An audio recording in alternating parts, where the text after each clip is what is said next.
start off on lowland area. Pretty easy navigation really. It's just following major features like this river behind me, and it's mostly a path anyway. We head up onto a farm, Browse Tor farm I think it's called, and then that's the point then we start climbing up onto the moor. So we've left the lowland areas and the woodland areas, and we're now merging out onto the moorland proper. Behind me is Tor, and it's still a metalled road. You can see that it's still a track right the way up onto the moors. About another k and a half, and we'll get to the edge of the MOD Rangers danger area, which should be marked by red flags. We'll see. There's no firing on today. I've checked that before we came out, so there's no firing. So we can go across the danger area, and then at that point, that's when I'll start taking on bearings. It's pretty easy navigation at the moment because it's either woodland or it's obvious paths or it's roads like this track. So just at the edge of the ranges now, it's marked by the pole behind me, the red and white pole, and you can see there's another one down further on, down behind me, and you can see there's no flags up, nothing up for the ranges. I checked beforehand anyway, because the website, I checked on the government website, there's no firing on today. If there was, there'd be red flags up and we wouldn't proceed, but there's nothing else, so we're going to crack on.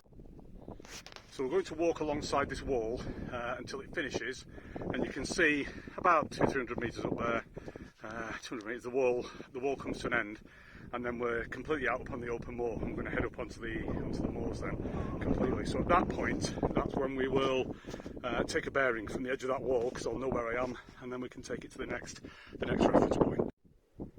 So we can see that we came up here, and I said that the video previously I said that it's this wall along here, and then the wall bends sharply left along here, so we know that I'm now stood here. So it's a very obvious, and it's pretty much the last of the man-made features now. So where we're going to go next is Lynch Tor up here. I can actually see it, and I'll show it in the video in a second, but I've just taken a bearing from there to Lynch Tor. So a bit difficult to do this on my phone and show you, but essentially I've put it along there. There, taken the bearing, the map isn't quite set up properly, there it is. So I've taken that, and that means now when I keep the needle between there, that points towards Lynch Tor. So Lynch Tor proper, the highest point, and you can see on the moors properly now. So there's no features around here at all, well, other than no man-made features. So we navigated to the clump of rocks, which is just behind me, just slightly over the brow there. We're going to head off in that direction. So now we're heading cross country. We're here at Lynch Tor, and we're going to go cross country to Fur Tor here. So I've taken a bearing already, and we've got that bearing, so which is here. And then that means that if I keep the needle there, that'll take me all the way to Fur Tor.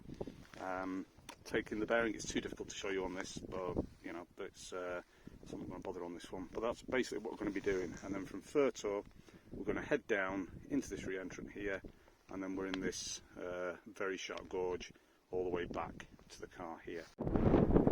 So there's Fur Tor. I've just zoomed in a little bit, and you can see just the little knob on the top there. Again, with the naked eye, it's really obvious. It's a huge clump of rocks, and it's not actually all that far away. It's about 2 kilometres away. So we're just going to head up on a bearing, and that's the point we're going to get to. Good example here of why it's important to take a bearing even on a clear day where you can see your objective. I've just, obviously Dartmoor's quite flat up on the top, but it does undulate, and I've just gradually gone into some low-lying ground, and you can see now I can't see anything. So I'm in a bowl at the moment, it's quite big, and it's also extremely boggy with lots of rivulets, inlets. It means I can't go in a straight line, so I've had to start weaving around. And because I can't see my destination anymore, it's quite easy to get lost. So right now, I don't know where those rocks are that I was heading to just by line of sight. With a bearing, I can get out my compass, I'll have a look, and then I know which way I'm going then. You can see here, as long as this is the bearing that I'm on, and that I've taken, and as long as I keep that red needle in between the two dots there, you can see that moving around, then this top bit that you can see, this bit here, there, that will point in the direction I'm going, so I just want to be walking in that direction. If it wasn't for the bearing, I wouldn't know that, because I've got no other form of reference here, it's just completely empty. So that's Fur Tor where we're heading to. I can see it fairly clearly on the phone now. That's the little dots that I was pointing to earlier on. Far easier to see it now. You can see down there we've got a bit of a re-entrant. There's a river or stream flowing through that, so we're going to cross over probably there and then contour across and then head up to the top up there. So you can see the Tor behind me, which is our destination. It's not far, it's only about 100 metres there. We'll get to that and have a rest. That's been hard. That was a hard cross country. Very boggy, lots of uneven ground, lots of babies' heads. Had to work quite hard coming across there, and my boot was falling apart. The sole was actually come off my shoe, which I'll show you once I sit down there and think about how to repair it. So, just in the rocks now, the Tor. It started drizzling a little bit. It's probably an hour and a half of daylight left. As you've seen in the last video, my sole came off my shoe. So, not impressed actually, because it's not particularly worn down. You can see not a great deal of wear and tear on that sole, but I'm still up in the middle of nowhere in Dartmoor with a sole that's come off my boot. Being solo, my route is with Sarah, my wife, has got my route. If she doesn't get a phone call at a certain time, she'll call out rescue services, so all that's all been done, all the standard stuff. I don't carry a spare pair of boots, and I think I might have forgotten to bring a spare pair of socks on this one, because what I could have done was pull a pair of socks over the whole boot to hold the thing in place. I can't do that now, so I've got to have a think about this, and so I'm going to have some soup, think about it, and then see what can be done. So I've just had some soup inside me, a little bit warm now, just about to head off on the final leg. Dug out my first aid kit and I bandaged up my boots. Used a bit of sync-octide tape to hold the sole on. No idea how long that's going to take. It'll probably fall off in a few metres, we'll see. One good thing though is the Vibram sole that's the grip sole which has come off. The actual sole of the boot is still intact, so the boot is still waterproof. So now I'm going to be heading from Fur Tor here, where I am now. I'm going to go drop across country here, so about 2 kilometres, and then drop down into this ravine and then follow the ravine back, all the way back to the car, back here. This bit I'm going to take a bearing, so I'm going to put that there to the junction of the two streams. That's the two streams where they junction, that's where I'm going to head down to. So I'm going to go from Fur Tor here to the junction and then line these up, line the lines on the barrel, on the bezel here. Those lines I'm going to line up with the grid lines here, and that means that when I then do that, that will take me, I follow that and that'll take me down off the mountain, and we can actually see the weather's closing in now. It's actually getting pretty misty, so this is actually quite important now. So I'm going to be heading that way directly behind me, and you can see, just make out some rocks there. You might be able to see them, they're not that far away again, you don't get a good perspective from them on the mobile phone, but they've just vanished, and that's because the mist is coming in, and literally they're only about 100 metres away. So we can see where we've come from. You can see the mist has come down on top of the Tor there, and if it had been, literally an hour earlier, there wasn't any mist at all. You could have seen the rocks really clearly. You could have seen them from miles away, and they'd have been really easy to see. Here, we wouldn't, if we were heading that way, we wouldn't know. We're actually heading this way. Again, not great features. The mist has come in, but we know where we are. Probably another 20 minutes will be 10-20 minutes will be at our destination there, and then we can follow the ravine back to the car. So there's the junction of the two rivers that we are. There's one coming in from the left. You can't quite see it here. You can see it in the naked eye, and again, it's a lot nearer than it actually appears in the video here. And that was our point. That's the point where we took.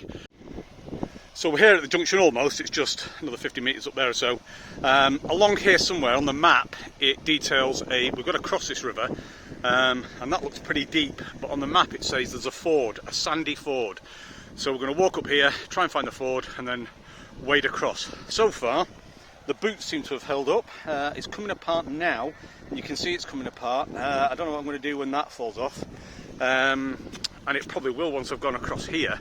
But saying that, going back, you know, I might just have to, you know, chop off part of the sole of that. But it's lasted over the most difficult bit that I was really worried about, which is coming cross country, and it seems to have worked on that. So I'm going to try and find the shallowest point now and wade across here. You know, you can see obviously it's bubbling there, so it's a lot. This isn't as deep as it is up there, or as it will be down there where the two meet. And it is marked on the map that somewhere around here is the fording area. So I just got to go for it now. Choose a place and go across.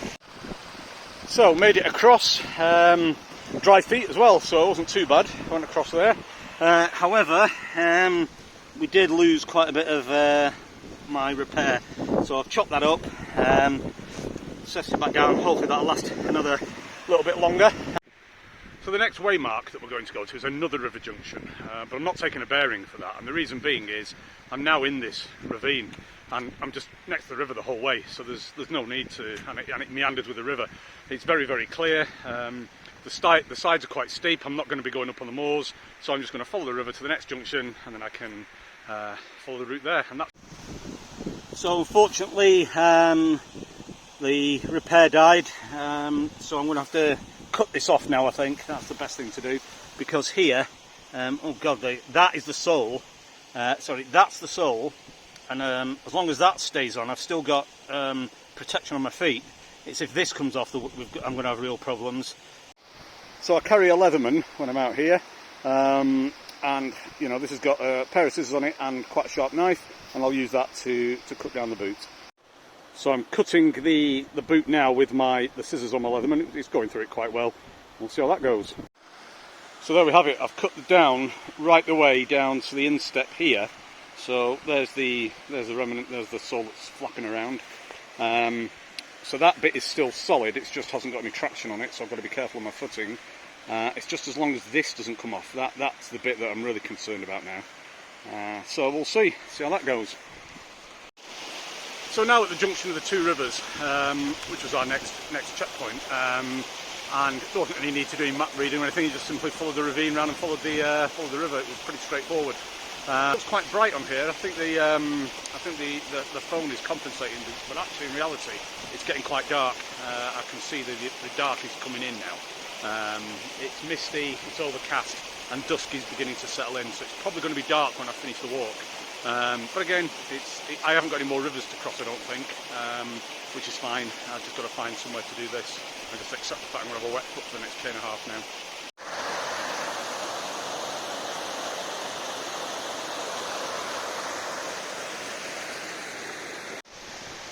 So sunset now, it's dark. Again, the phone doesn't really show it. My night sight has kicked in, so it's actually pretty clear for me. I can actually see quite well. Going is slow. It's because of my slippy shoe and the fact I've got no tread, so I managed to take it quite carefully. That said, there's no issue with navigation. I'm about a k and a half from the car, and it's just more of the same now. So it's absolutely pitch black now, and I'm walking on. You can see I've got the head torch on, so I'm walking on head torch. Again, I'm not that far from the car, but it's been ridiculously slow going in the with no sole on the shoe. It means I've had to take it very, very carefully going across rock fields. Really gingerly. I'm probably an hour, 2 hours behind, probably nearly 2 hours behind schedule actually. Thankfully, I went up to some high ground and managed to get some reception, so I've managed to contact Sarah to tell her not to call out the mountain rescue at 7 o'clock because I might miss that deadline. So I've said push that back to 8. I've also sent her a grid reference of where I actually am and where I'm going to.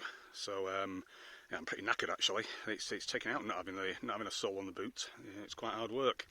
So that's that. Not actually all that far to go, but pretty difficult. So I'll check in again. So, finally back at the car. 2 hours longer than I expected. Certainly didn't expect to be doing night navigation. When I went up onto the top to get a signal, I then had to do some night navigation and night bearing. I wasn't planning to do that, I haven't done that in ages. I would like to have done a little bit more practice on that before ending up doing it on Dartmoor in a place that I've never been to before. Get on, that's it, all done. Yeah, so quite an eventful walk in the end.